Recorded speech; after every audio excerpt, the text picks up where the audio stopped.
Hi, I'm Martin Block, and as everyone has reminisced about their experiences with Aspen, I'm going to take a few moments to reminisce about mine. I first came here in the summer of 1964. I think that my wife always remembers the dates. I first came in the summer of 1963. I had come to the Chicago area. I was a professor at Northwestern University. I had been in Durham, North Carolina before that, so I thought I was right next to Aspen.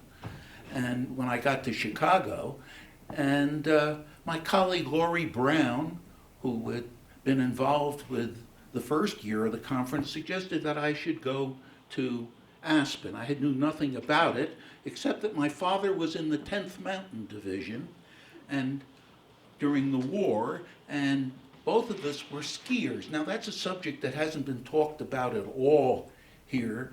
The mountains, yes, hiking, yes, but skiing and fishing really hadn't come up yet.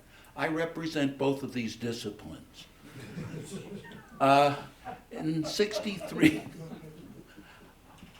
my family came here for the summer. I was really a true anomaly. Ergo, I was an experimentalist among all these theoreticians, and I think I was the first experimentalist. I came here thrilled with the idea of skiing here, which I did the next year. And then about 2 years later, Bob Craig was kind enough to invite me back for a public understanding of the role of science. And this was, a 4-day conference, Bob? Something like that. And Mortimer Adler was there, and I represented science because the rest of them were public, very public. UN people, Mortimer, who did philosophy of nothing, and a few other things, but we clashed swords for these 4 days. I really got to know and dislike Mortimer intensely.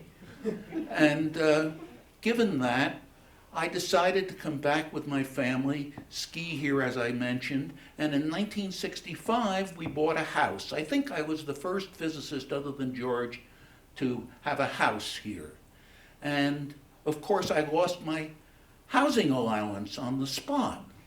And people pitied me because of my fiscal irresponsibility at that time. And I guess that was the best financially irresponsible move I've ever made in my life. Aspen has been very close to me and close to skiing and close to my family ever since. In 1971, however, we came back every summer till about 1971 when I went to CERN for 1 year in Geneva and stayed 13. And as a result, we didn't get back to Aspen very much during that period. But when I did come back, and came back for summers again, I found that it was really a lovely, lovely place, but it lacked one thing: skiing conference. And I had been at Morillon as a model, and I thought, well, I'm a skier, why can't I push? And it took pushes and shoves, of course, to the center, because no one ever did anything easily here. As you all know, we had a sense of governance which meant that everybody did their own thing. And I tried to push for this. And finally, under Peter Kaus's supervision, we put together a committee. And we had our first winter conference in '85, and I just want to show you a few things. I want to prove that we had a first Aspen Winter Conference because we had proceedings to that effect. That, of course, today doesn't exist any longer, but these proceedings were very interesting, and I want to take you through a few of them. 1985 was the first winter conference, and there are the proceedings, and here is an illegible first page, and I'm going to blow it up so you can see something about it because there are a few comments to be made. This proceedings came out in March of '86 from the Annals of the New York Academy of Science. It was Hans Pagels who put us onto the New York Academy. He was associated with it then, and we were able to publish the first 2 years of proceedings, first conference and second conference, in the Annals of New York Academy, free of charge. It was a beautiful job they did for us and cooperated immensely. But in those days, we decided that we were going to have 2 conferences, both on the same subjects, namely particle physics and astrophysics. So we had 2 weeks, not a week of particle physics, not a week of astrophysics, but 2 weeks, 2 separate conferences, particle and astrophysics A, particle and astrophysics B, if you will. And I've enlarged what happened in '85 to show the organizing committee. There was Randy Durand, Syd Meshkov, David Pines, Mal Ruderman, Dave Schramm, Mike Simmons, and Fred Zachariasen. And to show you that we moved close to very much the speed of light, this committee met at Northwestern in the fall of '84, as I recall, and for a meeting in January '85. Now, out of this meeting, we produced proposals to the various scientific agencies, the whole plan of the conference, and everything else in about 1 day, approximately. Some of us worked 2 days.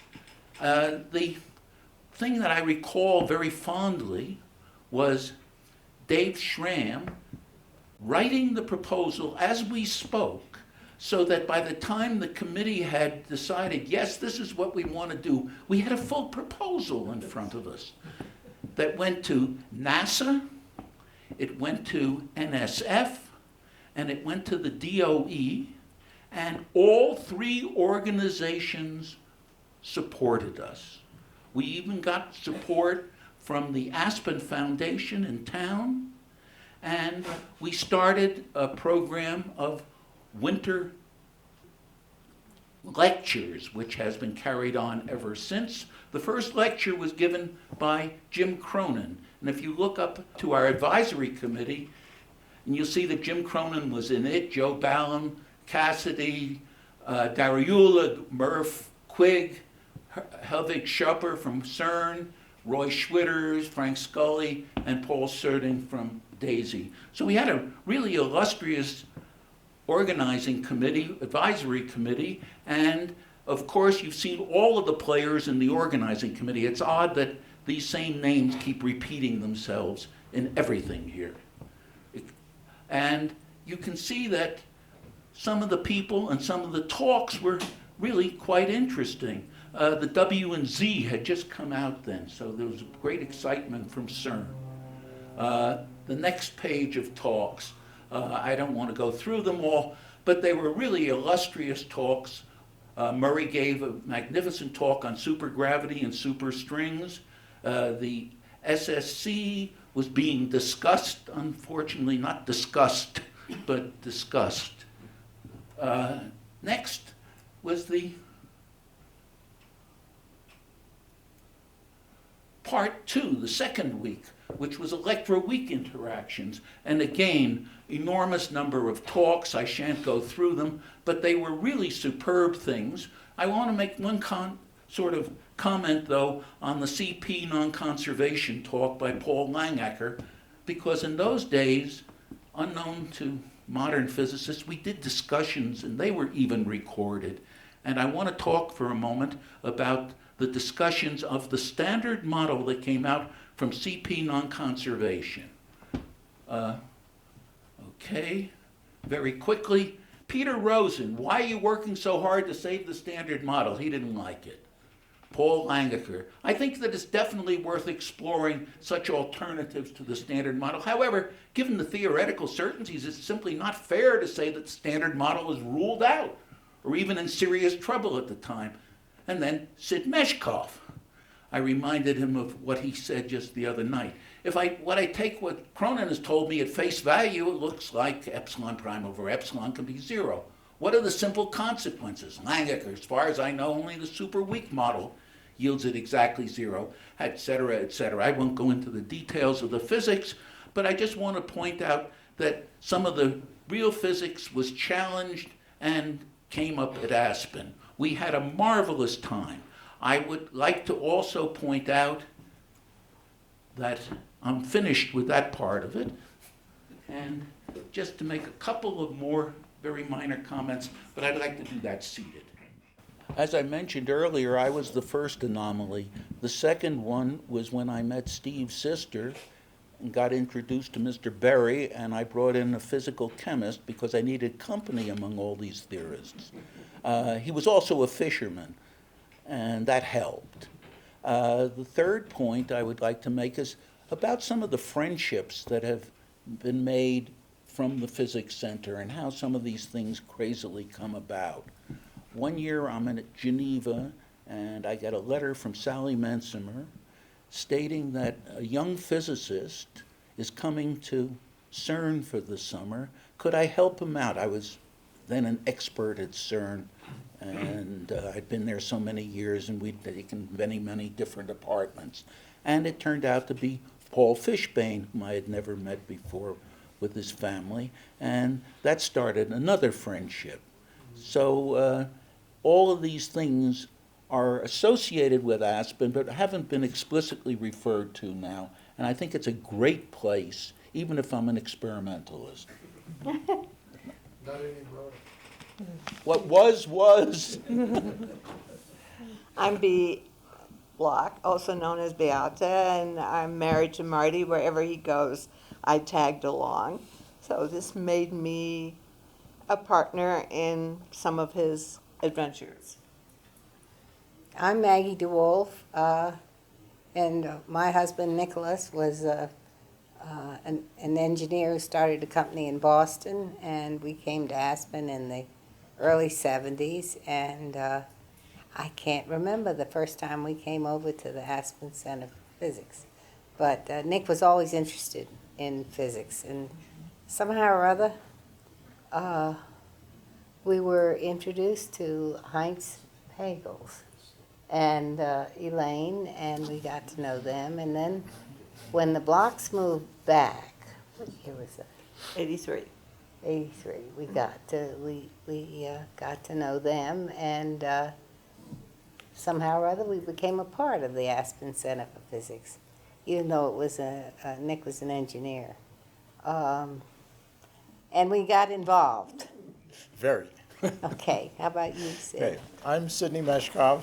I first came to Aspen in 1956, driving across the country. I should have traded in my car for the Hotel Jerome. I could have come in 1962. Michel Barranger visited us when we were at Weizmann Institute in Rehovot in the spring of '62, and he told me all about this great thing, and I should come. Now, the problem was that there were two problems. One, I was just then coming back to the U.S., and I needed to settle on where I was going to go. So that took most of that summer. The other was that even then, I already thought that you needed some special pull to get into Aspen. Little did I know that Michelle was the special pull. Okay, well, eventually I made my way here in 1988. And that started something that's been wonderful. I've been back here every year since. My whole family grew up here. As Marty describes, I learned to ski. Pete Carruthers pestered me I used to fish in the ocean. Pete took me to Fothergill's and outfitted me with $234 worth of fishing gear. And the first year, I guess between Bill Fraser and Marty, I caught 7 trout. So that was about $30 a trout. And life has improved ever since. The price of trout's going down. Right. You want to talk about your... When Martin started the Aspen Winter Physics Conference, I decided that it should be more colorful than the summer ones. So we needed some accoutrements. And the first thing was that we should have a briefcase for everyone. This is the briefcase. We went to a local canvas company who offered to make the number of briefcases necessary for a small sum, but they wanted an artist to do the logo. Well, we didn't have the money to hire an artist to do the logo. So Martin and I designed this on the computer. It's not very elegant, but it worked. And so we took that same logo, and I went to Obermeyer Sports to see if we could have some shirts and some sweaters. And they also have the logo. The men's sweater, the lady sweater, the turtleneck shirts, and these were all worn during the conference. The men's sweater, the men's turtleneck shirt was also used as a bribe. I think you ought to explain that. I wanted to have proceedings, and one of the problems, as you well know, is getting authors to turn in their papers anywhere near on time. So as the first bribe of the century, we offered a free turtleneck shirt to anyone who turned in their paper on time. This worked magnificently. The other side of the coin, is Murray still here? No, then I can tell the story about Murray. No, I'll tell it later. Go ahead, Bea. Then came the entertainment part of a conference. This is a new conference, and it's in the winter, and there's lots of snow, and we needed something for everyone to do in the evening. And, I should regress and say these briefcases had to be stuffed with not only the program material, but some material about the community. Maggie and I were friends at that point, and Maggie had an instant crew of her 6 children to help stuff the envelopes. We were doing this over in Stranahan Hall in the evening before the first day of the conference, and the hall was absolutely freezing. There was no heat. We piled on whatever piece of clothing we had, and we were working stuffing these envelopes. And Mike Simmons walks in and says, "What are you doing?" And guess what? Mike Simmons then joined us, and he too was stuffing envelopes. After that, we organized some social activities, and Maggie had a big part in this, and I think you ought to talk about it. I think you ought to talk about what's involved in giving a big party for the physicists. Do you have to produce more food for About physicists? twice as much food. But that wasn't difficult because I had a lot of hands to help, and we provided a good amount of food for people, not only physicists but people who've been skiing and been up since about 7:30 in the morning for lectures, and then skiing all day. And I think, Bea, you should talk about the skiing prizes. Oh, well, we organized dinner at the DeWolfs, a cocktail party in our little house where we were squeezed in like sardines in a can, a reception at the Aspen Historical Society, and Wednesday afternoon ski races. The reception at the Historical Society was an added interest because Martin arranged to have a stagecoach and horses that would pick up groups of people at the meadows, deposit them at the Historical Society. This was especially fun for our foreign guests who sat up on the top of the stagecoach. Riding shotgun. So this was part of the entertainment. The DeWolf party was absolutely wonderful. In addition to being wonderful, as Maggie mentioned, physicists are awfully hungry, always. And Maggie's house was very welcoming, but there was a line. There was a line to get to the buffet. The line snaked through the kitchen. The kitchen counters were decorated with beautiful bowls filled with what looked like pâté. The DeWolfs are animal lovers, and so they had a number of cats and dogs. And it turned out that these dishes that were decorating the kitchen counters filled with pâté were filled with cat food. I know, of course, 2 physicists, plus the wife of one physicist, whose name shall not be mentioned, that were munching on the pâté on the way to the buffet. It was pretty good cat food. I had Gourmet cat food. 6 cats at that time. Didn't you have a cat who set some sort of national record? Well, For age? they said that cat, but I don't think, nowadays they live long. But I had a cat that was 35 years old. Wow, great. That was an old cat.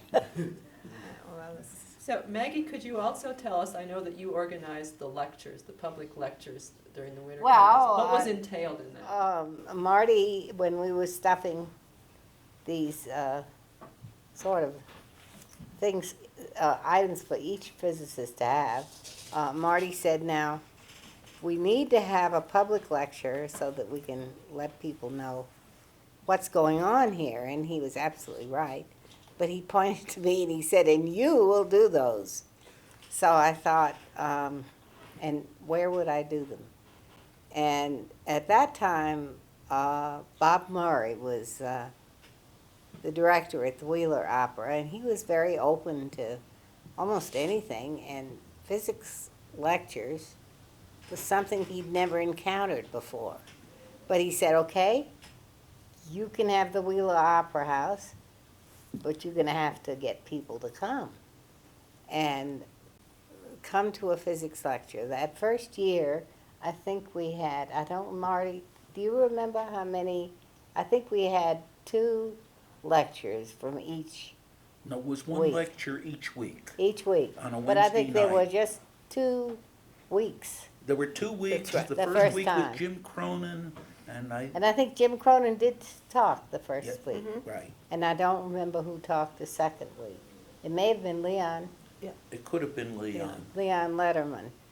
But they were both good, and and these were free lectures, and the people, we decided I thought, well, we'll go to the newspapers, we'll go to the radio stations, and we'll make posters. I have a friend who's an artist, and so she made that first poster. And we put them up all over town. I got the kids to carry them to the drugstores and whatever. At that time, we had drugstores. And I think the hardware store, the grocery stores, and people came, amazingly enough. The place wasn't full, but it was reasonably full. So I felt very encouraged by that. And that started the public lectures, and the public lectures became very important because I believe some of the organizations that gave money for these needed to have a public lecture during the proceedings. There had to be something for the public. And I think that generated interest in the community, and people became very aware of physicists on the mountain as well as here.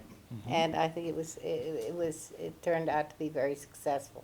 It was very heart-wrenching the first go-round because we didn't know how many people would come, even though we weren't charging anything. And then we thought, well, maybe we should charge. Then they think it was worthwhile. But we never have, and each year we've had more, and now we actually fill the Wheeler Opera House with, I think, about between 400 and 500 people come to each lecture. And that, I think, is quite an accomplishment. And the lectures are now named for the DeWolfs. Yes, Syd- which is very nice. Sid, would you like to talk about your role in the winter conferences, and then Sure. we can come back to Bea and Maggie? Sure. Before I do that, though, my daughter Sasha has 2 claims to fame around the Physics Center. First one is that she invented the word fizzy. A lot of people thought Candy did, but Sasha did it. Okay, number 2, we used to have patio parties. And so back in the 60s and 70s, we had these patio parties where people brought food. And my daughter noticed that there was a great tendency for fizzies to grab whatever some good dish somebody brought. So and we had a Physics Center cat. And so she went back into the storeroom one day, got a can of cat food, put it on emptied it out, put it on the plate, carefully put crackers all around, decorated it, brought it out, and it disappeared instantaneously. So your experiment corroborated that one. That's where they developed their taste for cat food, I guess. Right? Okay, for some number of years, I ran the Winter Conference series. And it was great fun. It was also some work because you couldn't rely just on somebody coming up to you and saying, hey, I want to organize a winter conference. You had to be fairly proactive in doing that. Now, I know Andre's trying to change that system now, and I hope it works. I know that when I was doing that, I had to go out and really hassle people to organize. Every once in a while, like Steve Block, I didn't have to hassle. He loved it. He did a great job on the bio, but the odd year, forget it. And it was difficult. Now, Maggie made life much easier. Number one, she would go proselytize students throughout the whole valley. And there's one particular winter conference that I remember where Leon Lederman was flying in from Chicago just to give the winter conference. And he got caught in a snowstorm in Denver. And he calls me up and says, Syd, I'm sorry, don't be mad at me. Oh, and at the time, his back was killing him. But his wife insisted that it would be good to get him out of the house and have him come here and complain. So and he calls up, says, oh, I can't make it, the planes aren't going to land. So Maggie had brought in, we had this full house. The question was, what do we do? So we resorted to a time-honored device. We had a panel. Here is a panel. And a lot of times, panels fall on their face. This one worked fine. I don't remember who was on it, but we actually had people interested, and the kids loved it, and it worked fine. So that was one adventure. It's about 12 years ago now, Marty didn't add one thing, which was originally it was particle physics. Well, the rest of you guys aren't exactly dummies. So there was immediately a demand for a condensed matter workshop conference and an astro conference. So we started having 3 conferences. In 1994, after the super collider died, I started to work on LIGO. And when I started to work on LIGO, we began to have gravity wave detection conferences here. And those were actually quite crucial and important in the gravity wave field because it was a very scattered group of people, a lot of whom did not like the idea of working together in some big project. But Uncle Sam was forking over a lot of money for a big project, so they had to learn. And one of the places that was instrumental in forming what's now called the LIGO Science Collaboration, it went through some iterations, was started right here in Aspen at the Physics Center. We got people from all over the country and a lot of people from all over the world. There were a lot of petty jealousies that had to be squashed, and people melded together in a community, which is now really a worldwide community. So the Physics Center played really a crucial role in that. Overall, it was interesting. We basically began to have, and a couple of years ago, I don't know how many years ago it is now, that we started doing the bio workshops. So we basically had a program that was particle, astro, condensed, bio, and gravity waves. And the gravity wave is now oscillating between here and Elba. So that's not bad. So, Marty, you want to say something else? Yeah, I wanted to make a couple of comments. 2 things. People were talking earlier about startup. Well, our startup was the toughest, I think, of them all. We literally had 2.5 months to raise money in some manner or other, invite people, put a program together, and get something going here in Aspen. Now, the funding agencies didn't look upon this most kindly at the beginning. As a matter of fact, the moment I broached the subject to them, they said, "Are you crazy? Aspen for us to support?" I said, "I can prove to you," because I was a skier, I knew what the off-season was. "I could prove to you," I told them, "that I can do it cheaper in Aspen than I can do it in Evanston." And this was the condition upon which they said, "Okay, if that's the case, and you show us documentation for that, it's okay." So the first year at the Meadows, if I'm not mistaken, we had the following situation. Breakfast, dinner, and wine and accommodations were approximately $85 a person. In Evanston, the same thing at that point would have been about $130. Marty, excuse me, I think actually when we sent in that proposal that we wrote, I was then working at the Bureau of Standards, and I think we inserted the word Washington DC because it was certainly true that it was cheaper to hold a conference here than in Washington. Oh, yeah. And then the other side of the coin was that there was no mechanism for us to get the grants to come to Aspen, believe it or not, at that time. So all the grants came to Northwestern because it was easier. And then our poor treasurer at the time, where is he?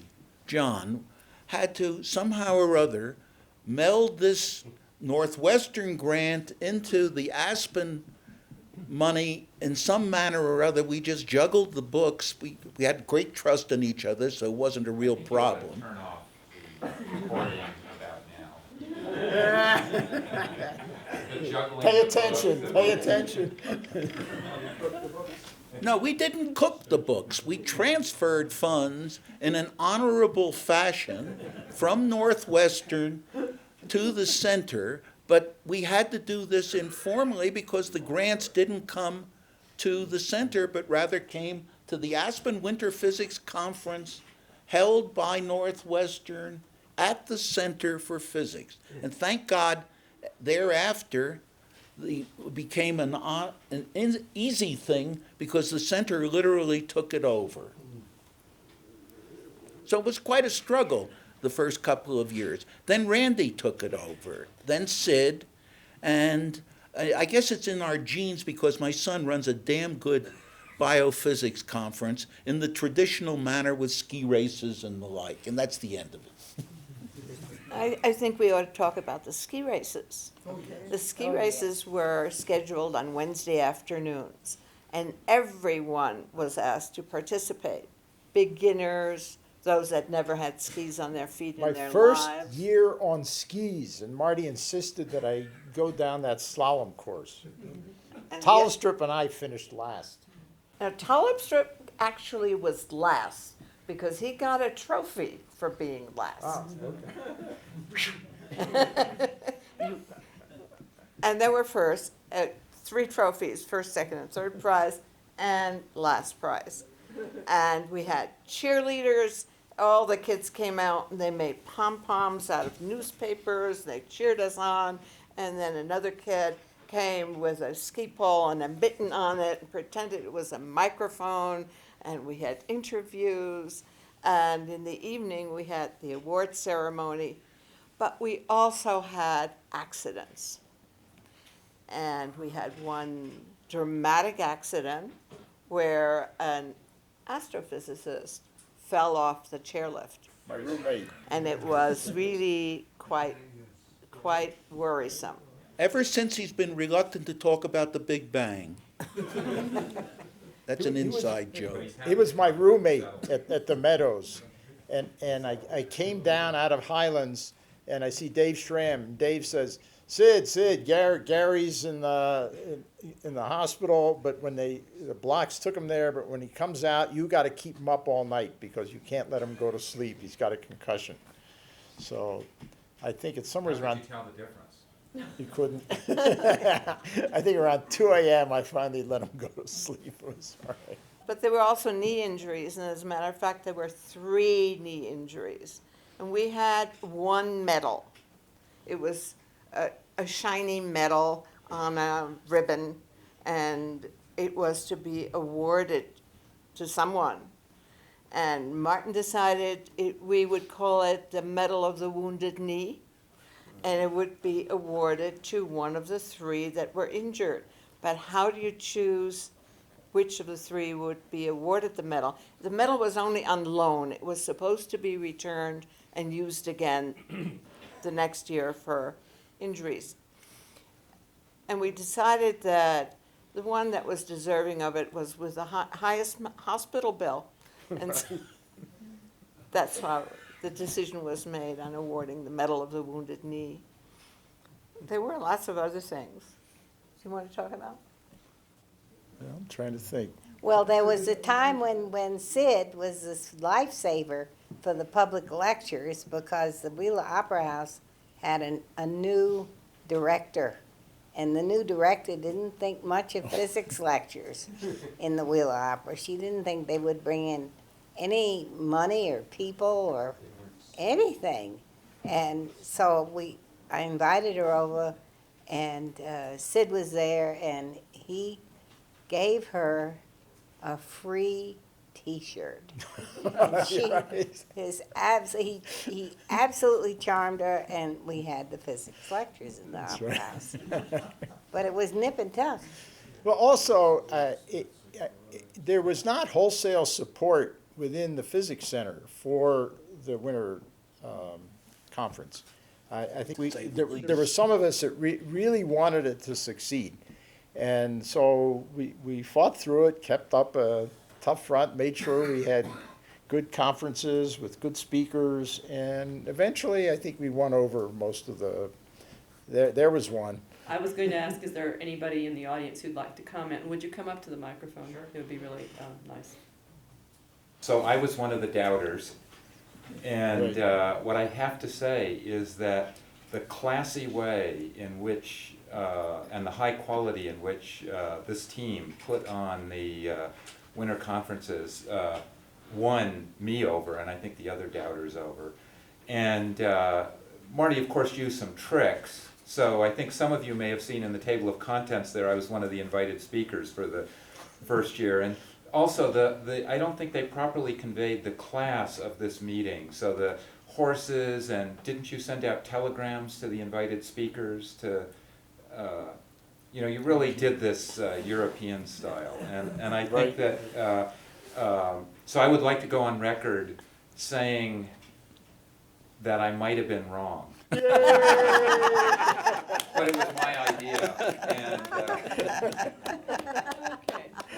Okay. There's Thanks, one. Mike. Thank you, Thanks, Mike. Mike. Yeah.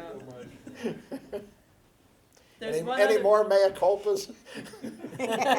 Yes, I have one mea culpa vis-a-vis solid-state physics or condensed matter physics. I apologize to them.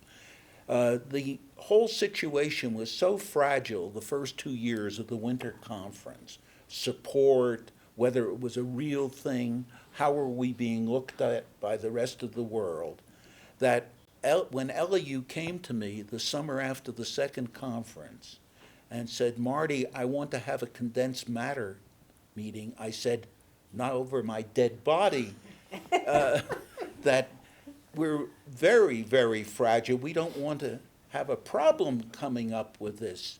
And then he convinced me of my error. So I apologize to LAU wherever you are.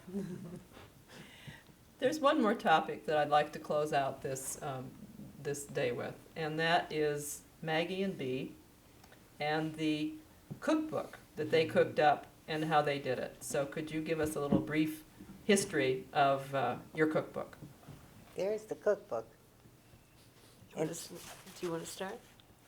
No, you start because you're the person who thought it up. Well, I'm married to a physicist who travels all over the world. And my training was in chemistry. Martin called that cooking. And so I started to collect recipes. And these many, many years later, I had a stack of recipes that were all gathered from physicists or friends of physicists from all over the world. And I decided, physics has never done a fundraiser. So why don't I asked Maggie to help me because I have no idea of business organization or anything that it entails. And Neither had and together we should do a cookbook. And so we came up with this title of Chaos in the Kitchen. We needed to have a physics title. Chaos in the Kitchen equals symmetry at the table. And once we had that, that was a good start. And then I wrote to a friend, Grace Bruck, who is a physicist at Rutgers and also writes extremely well. And she consented to write the introduction to the book, which is essentially a small history of the Center for Physics. And so then we went on and decided that it was not going to be a conventional cookbook organized with appetizers and main courses and desserts, but it was going to be divided into places on the globe. And that's how it evolved. And we got it done after 3 years of recipe testing, because I gained 10 pounds.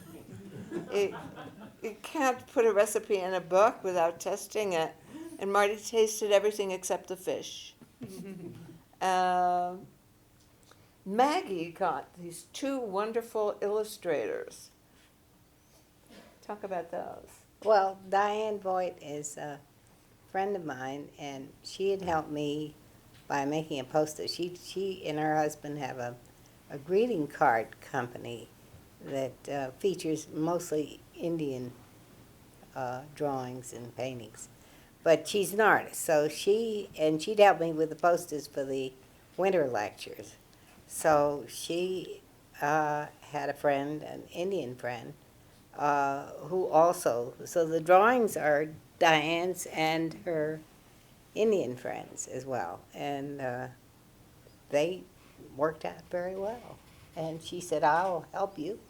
And then there were some other things that needed editing and writing and stuff, and so I just put that together, and we had a book. And Diane found a printer a cheap printer down in Phoenix, and that's how we got it printed. And so that's really I hope it. everyone buys at least one copy this Please. summer. So would you show the apron also that Oh, you, yeah, the that you apron. made for more fundraising? Well, we did an ice cream social, which everybody would like to do again, with liquid nitrogen. But it takes a lot of doing. But you can get liquid nitrogen around here because they evidently use it for cows. Horses do. So the There chemist it is. and the botanist wrote a cookbook for the physicists. Well, it's really a physicist's cookbook. It's their recipes. Right. Thank you. Thank you, everyone, and thank you, everyone for participating in the audience.